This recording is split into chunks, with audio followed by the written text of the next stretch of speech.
Hello everyone, welcome to our next installment of FAQ for the month of March 2022. So we had a bunch of questions on Instagram and here we are going to be answering all of them in one go, in one attempt, in one lap. So here we go, first question. Give me 3 Sennheiser wireless good mic.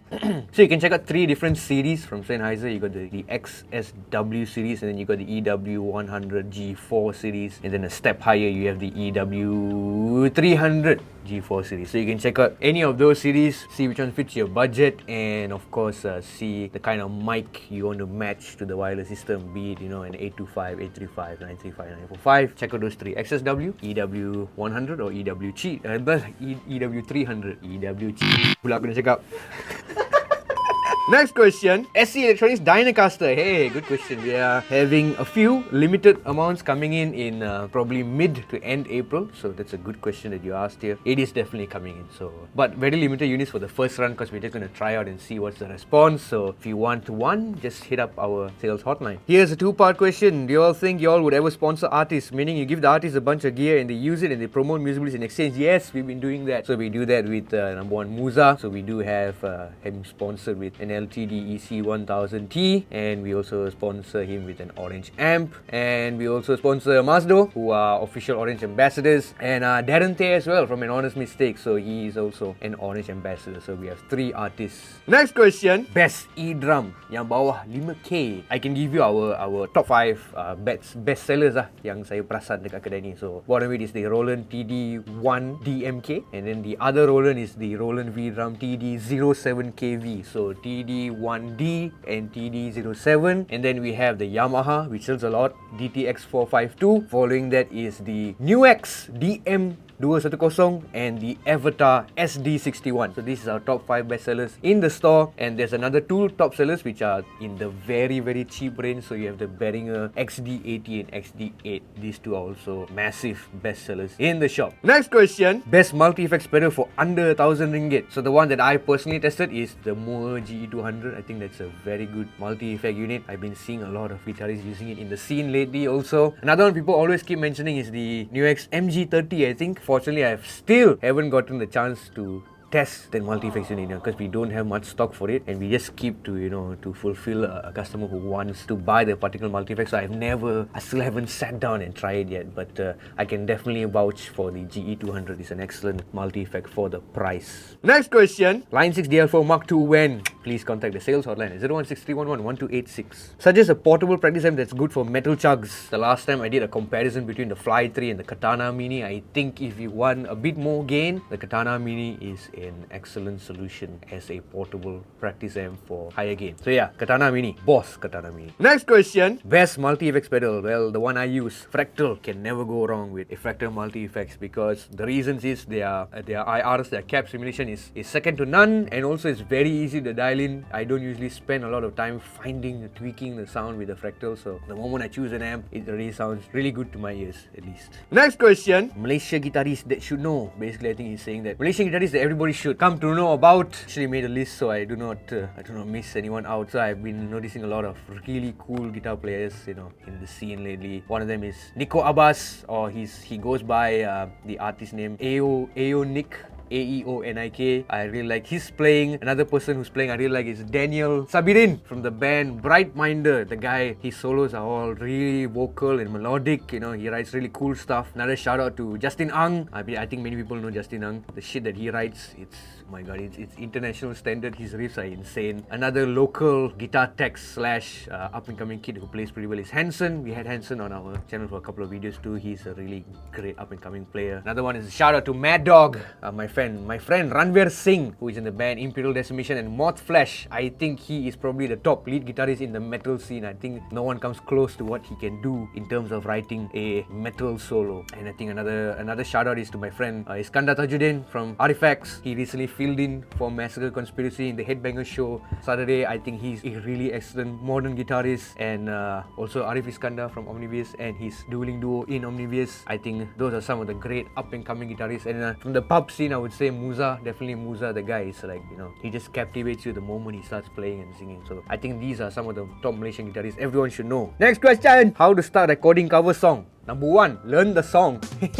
Number 2, get a phone equipped with the camera. Play the song, that's it, just record yourself. That is the most basic way I can think of. Learn to play the song, put the phone in front of you, hit that video camera and start recording. If you want to step your production up, you can get an audio interface, hook it up to your laptop or your PC. You can either record an amp through that, put a mic in front of a cabinet, or you can use plugins. There's tons of plugins out there nowadays for free. You can add a delay and overdrive and stuff like that, all in your DAW. And of course, you want to step it up even more, you can get some camera, get some lights, and yeah, you're good to go. You can start recording covers and be the next viral sensation. Top 3 guitarists. For who? For me?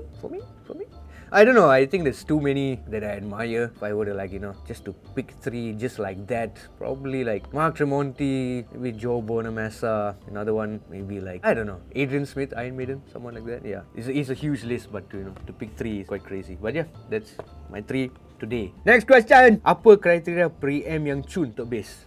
Apa kriteria dia? Kalau kau cocok masuk preamp tu, so kau main, kau petik satu note, kau macam dah bah.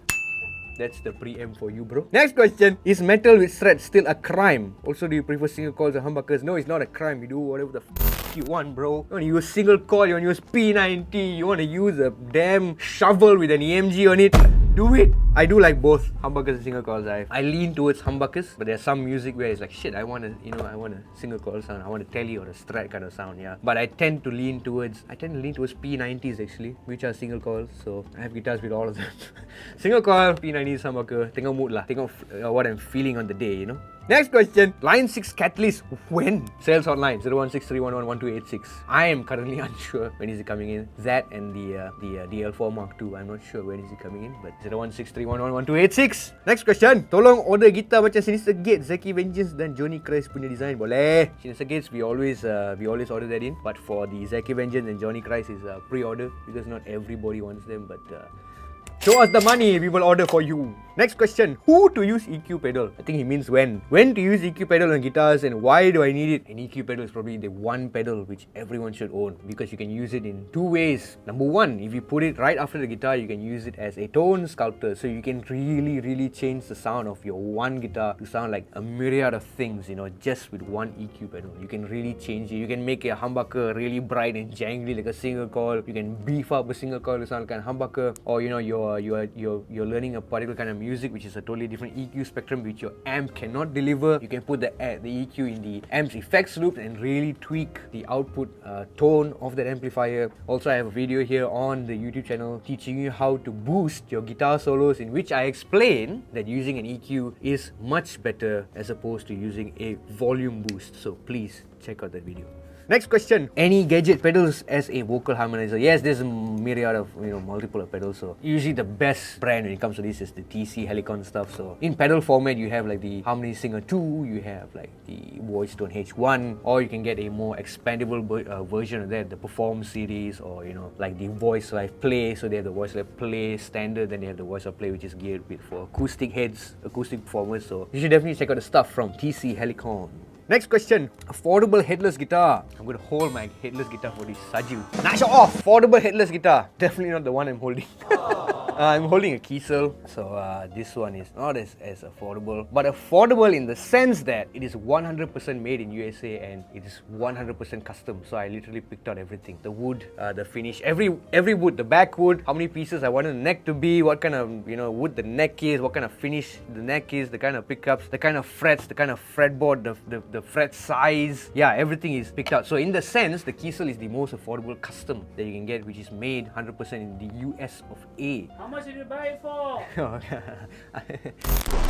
This was around the 10k mark, including shipping and tax and stuff like that. So yeah, it's not. You orang kaya lah. You lah, aku bayar installment doh.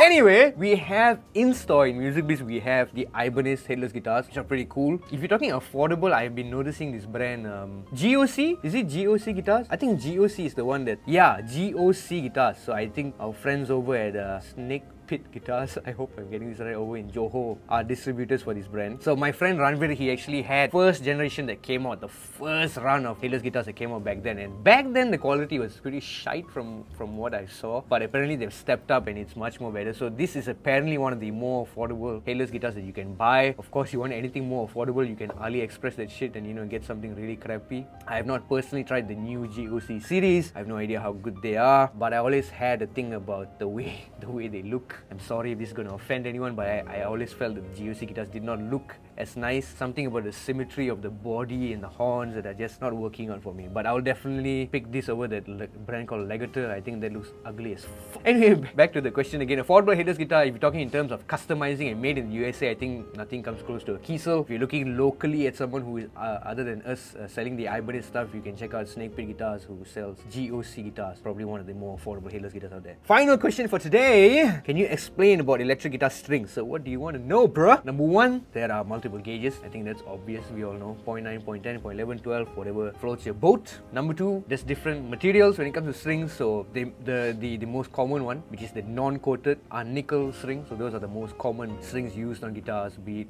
your standard D'Addario EXL series or like the Ernie Ball Slinky series are all mainly nickel strings, nickel wound strings. And then you have pure nickel, which is supposed to be a warmer sounding string compared to nickel. So if you're playing more old school stuff, you need a bit more of that warmth out of the tone. You can try pure nickel. I don't know if this is everyone's thing, because as you all know, if you use a non-coated set of strings such as a nickel wound string, the standard one, the longer you use it, the more dead the string sounds. So if the string is really bright and once you make it more dead, it's going to sound dull. So I can't imagine using a pure nickel string and then when that gets dull, it's going to sound dull. So I think you can try for yourself and see whatever you like. Other than that, there are people who are sensitive to nickel. Maybe their skin is can't take nickel. They are allergic to that. So that is why people from Ernie Ball, they've come up with strings like cobalt and what's that? I don't know. I don't know if M steel is a particular different sort of metal or alloys mixed in that, but yeah, they've come up with cobalt and stuff like that. So yeah, there's different materials, and then you have coated strings which last longer. So if you're broke like me and I can't afford to be changing strings every 2 weeks, you can use coated strings such as Elixir. Those strings last very long, and we have a video here on the channel explaining specifically about Elixir strings, how to choose between polyweb, nanoweb and optiweb. So I actually explained the difference between all those three and how to choose one over the other, so you can check that video out. That is all for this month's FAQ. If you have any more questions, make sure to follow us on Instagram, where we will post a story asking you guys to ask us stuff. Till the next one, take care. See you. Ciao. Adios. Sayonara. Selamat tinggal.